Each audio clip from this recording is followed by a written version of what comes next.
హే అండి, welcome to modern poet Madhuri's kitchen. ఈరోజు పసుపు కుంకుమ మనకి ఎంత పవిత్రమైనవో తెలుసు కదా.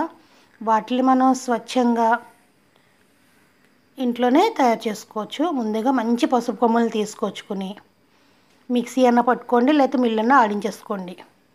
అలాంటి పసుపులోంచి దేవుడి కోసం మనం కుంకుమ తయారు చేసుకుందాం ఇంట్లోనే. నేను ఒక పావు కిలో కుంకుమ కోసం 200 గ్రామ్స్ పసుపు తీసుకున్నానండి. ఇది దుంప కొమ్ములతో చేసిన పసుపు అండి. మనకి మార్కెట్లో దొరికే పసుపు అయినా సరే ఆర్గానిక్గా తీసుకోండి. ఇవి కుంకుమ రాళ్ళు పచారీ షాపుల్లో అమ్ముతారు. ఇవి గ్రీన్గా రాళ్ళు రాళ్ళుగా కూడా ఉంటున్నాయి. కాకపోతే ఇప్పుడు పొడి కూడా వచ్చిందనమాట. ఆ రాళ్ళు త్వరగా నల్లగట్ల. ఆవు నెయ్యి అండి. ఇది జవ్వాది. ఇది చాలా ఆయుర్వేదిక్ షాప్స్లో దొరుకుతుంది. మన చిన్న చిన్న డిపార్ట్మెంట్ స్టోర్స్లో కూడా దొరుకుతుంది. చూసారా, పసుపు అంటే బాగా లెమన్ ఎల్లో లాగా ఉండదండి. చిన్న మస్టర్డ్ ఎల్లో, సంపంగి రంగు అలా ఉంటుంది అనమాట. దుంపకొమ్మలు కదా, అలా ఉంటుంది. బాగా లెమన్ ఎల్లో లాగా ఉందంటే అది మామూలు కెమికలైజ్డ్ పసుపు అండి. మామూలు మన ఇంట్లో ఆడించుకునే పసుపు ఎప్పుడు కూడా ఇలా కొంచెం డార్క్ కలర్లోనే ఉంటుంది.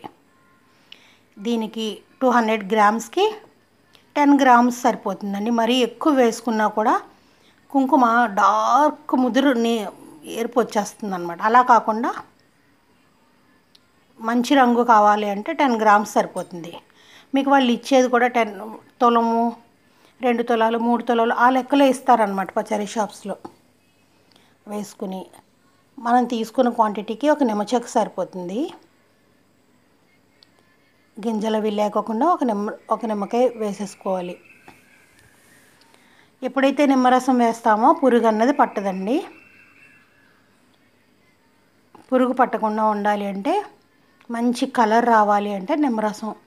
ఈ పొడి మటికి ఎక్కడ బయట మటికి చిందనివ్వకండి, బట్టల మీద కూడా పడనివ్వకండి. కలర్ అసలు పోదు. అది పొడిగా ఉన్నప్పుడు ఎలాంటి కలరు ఉండదండి. మన చేతితో పట్టుకునే ఏమవుతుంది, దానికి చిన్న తడి కానీ నిమ్మరసం కానీ తగిలిందా నెయ్యి కానీ కలర్ వచ్చేస్తుంది. ఇలా వేసుకుని సాధ్యమైనంత మటుకు చేతులతో కలపడానికి ట్రై చేయండి. లేదు ఎక్కువ క్వాంటిటీ అయితే మటుకు మిక్సీలో వేసేసుకోండి. మిక్సీలో వేసుకోవటం వల్ల అలా ఖాళీగా ఒక 2 మినిట్స్ బ్లెండ్ చేసి మళ్ళీ ఆపటం, మళ్ళీ 2 మినిట్స్ బ్లెండ్ చేసి మళ్ళీ ఆపటం, అలా చేసుకుంటూ ఉండాలి. ఒకేసారి మీకు కుంకుమ పూజ చేయదండి. కనీసం ఒక 1 అవర్ వరకు టైం తీసుకుంటుంది. ఇలా కలుపుకొని మళ్ళీ ఒక అరగంట వదిలేసుకోవాలి. అలాగా మళ్ళీ కూడా మారు కలుపుతూ ఉండాలి. అదే దంచేటప్పుడు ఏం చేసేవారంటే ఆవు నెయ్యి అండి. మనం తీసుకున్న క్వాంటిటీకి ఒక స్పూన్ ఆవు నెయ్యి సరిపోతుంది. ఆవు నెయ్యి లేకపోతే ఆముదం వాడతారండి. ఇప్పుడు ఆముదం కూడా మనకు అంత ప్యూరిటీ దొరకట్లేదు కదా. ఆవు నెయ్యి లేకపోతే కొబ్బరి నూనె వేసుకోండి. కొబ్బరి నూనె అయితే 2 స్పూన్స్ పడుతుంది. నెయ్యి అంత జిగురుగా ఉండదు కదా నూనె. 2 స్పూన్స్ కొబ్బరి నూనె పడుతుంది. వేసి అలా వీలైతే రబ్ చేసినట్లుగా కలుపుతూ ఉండాలి. ఎప్పుడైతే ఇలా చేస్తామో వేడి పుడుతుంది కదా, వేడిలోంచి తేమ వస్తుంది. ఎప్పుడైతే తేమ చెమ్మలాగా వస్తుందో కుంకుమ పండటం మొదలవుతుంది అన్నమాట. ఏంటి కుంకుమ పండలేదు ఇంకా ఇలా అనేవారు చిన్నప్పుడు. వీళ్ళు గ్రామ కుంకుమ నోములకి వీటికి ఎక్కువ చేసుకునేవారు అనమాట. నానమ్మ, మా అమ్మమ్మ వాళ్ళ ఊర్లో ఎక్కువ చూసేదాన్ని కుంకుమ చేయటం. కుంకుమ పండలేదు అంటున్నారు, ఏంటి ఇదేంటి చెట్టుకి కాస్తుందా ఏంటి పండటానికి అనుకునేదాన్ని. అప్పుడు తెలియదు. 2-3 సార్లు చూసిన తర్వాత అర్థమైంది. పెద్ద పెద్ద బుట్టల నిండా చేసేవారండి. ఇదిగో చూసారా, ఒక హాఫ్ అన్ అవర్ అలా వదిలేసరికి ఎలా ముగ్గిందో. ఇంకా కలర్ వస్తుందండి. మీకు డబ్బాలో దాచిన తర్వాత కూడా పండుతుంది. గోరింటాకు ఎట్లా అయితే మనం ఈరోజు పెట్టుకుంటే రేపు ఇంకా డార్క్ అవుతుందో అలాగే ఇది కూడా డార్క్ అవుతుంది. ఇదిగో జవ్వాది అండి. ఇది మనకి చిన్న చిన్న షాప్స్లో కూడా దొరుకుతుంది. ఇది నానమ్మ ఇంట్లో భీమవరం నుంచి తీసుకొచ్చేవారట అప్పుడు ఎప్పుడో. ఇప్పుడు మనకి కూడా బాగా దొరుకుతుంది అన్నమాట. విజయనగరంలో దొరుకుతుంది. అంతలక్క దొరికితే మనకు తెలిసిన ప్లేస్లు అవండి. జవ్వాది ఒక 2 చిటికలు వేసుకుంటే సరిపోతుంది. మరి ఎక్కువైనా కూడా కుంకుమలోకే కాదండి, మనం గంధంలోకి, మనం ఏదైనా ఫంక్షన్స్కి పన్నీర్ చల్లుతాం కదా, పన్నీర్లో కూడా చిటికెడు జవ్వాది పొడి వేసి పన్నీర్ కలుపుకొని అది కూడా జల్లుకోవచ్చు. వీలైతే పూజలు నోములు అప్పుడు చిటికెడు జవ్వాదిలో నీళ్లు కలిపి మన ఇంట్లోని కర్టెన్స్, సోఫాలు వీటి మీద కూడా చిలకరించినట్టు చేసుకుంటే అదంతా కూడా ఎంతో పూజ ఆ వైబ్రేషన్ వచ్చినట్టు అనిపిస్తుంది అన్నమాట. చూసారా, ఇలా నెమ్మదిగా ఇలా కలుపుకుంటూ ఉండాలి.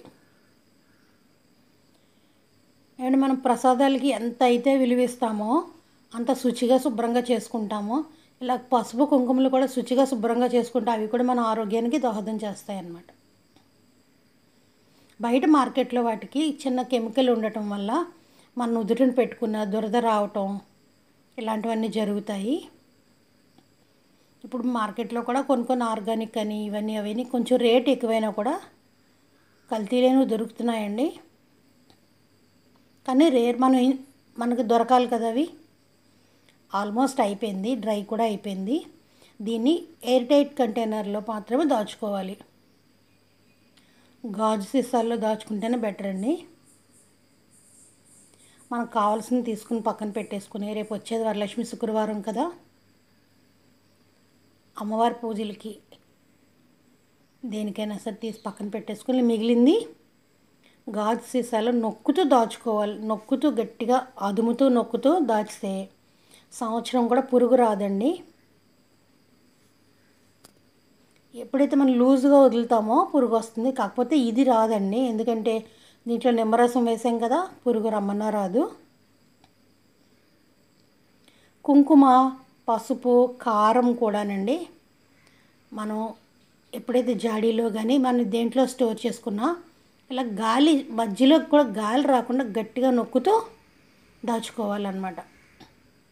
కారం కూడా అంతేనండి, పసుపు, కారం, కుంకుమ ఇవన్నీ కూడా ఇలా నొక్కుతూ గట్టిగా నొక్కాలి. అయిపోయిందండి, పసుపు కుంకుమ రెడీ అయిపోయినాయి పూజకి. నచ్చితే మీరు కూడా చేసుకుని ఎలా వచ్చిందో కామెంట్ బాక్స్లో మాత్రం చెప్పొద్దు. చేతులు, ఈ ప్లేసు, ఇల్లంతా కూడా పరిమళం అండి. హాయ్ అండి. మనకి నెయ్యి వేయటం వల్ల అది పొడి పొడిగా ఎగరదండి, కళ్ళల్లోకి రావటం అవి కూడా ఉండదు. చూసారా, ఇందాకటి కన్నా ఇప్పుడు ఇంకా కాస్త ముగ్గింది, కలర్ చేంజ్ అయ్యింది. ఇంకా రేపు ఉదయానికి ఇంకా బాగా కలర్ వచ్చేస్తుంది అన్నమాట.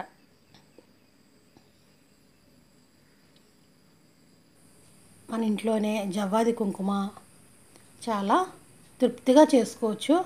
అమ్మవారికి కూడా పవిత్రంగా పూజించుకోవచ్చు.